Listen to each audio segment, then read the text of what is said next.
And in this diagram, you see the distribution of heat fluxes from the South Pole to the North Pole. Okay, so you can see positive and you can see negative component. So the heat, first of all, you learn that heat flux is not trivial, okay, because you have actually four terms that contributes or that drives the heat flux. So you can let's have a quick look at the distribution. So the shortwave radiation, it's this top curve. This is the input. This is the source of a heat flux. It's provided by the sun, solar radiation. And you can see its maximum near the equator and then decreasing towards the pole. And then you have a compensating effects. Okay, you have the long wave radiation. Yeah, it's called QLW here, and you have shortwave radiation as a small component. You can see that the latent heat flux, called QL in this diagram, accounts for almost half of all the solar radiation coming in. So the cooling effect due to evaporation plays an extremely important role in the heat budget over the oceans. Okay.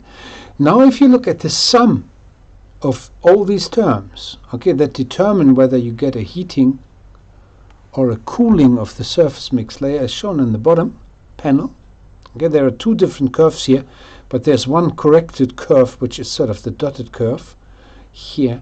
It's relatively tricky to get the values accurate because there you have to make some approximations in these equations. Also, but you get a general structure where you actually have a warming effect of the oceans, okay, near the equator, okay, and you get a cooling effect in the regions which we call the mid latitudes.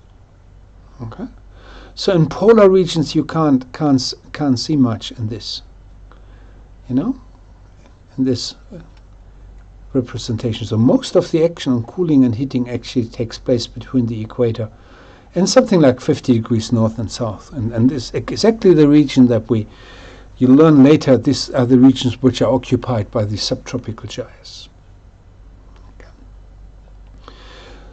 So just another thing to mention, I think I said that before, there's the condensation of water vapor in the atmosphere is an additional heat source or energy source in the atmosphere, but indeed nothing like this happens in the oceans.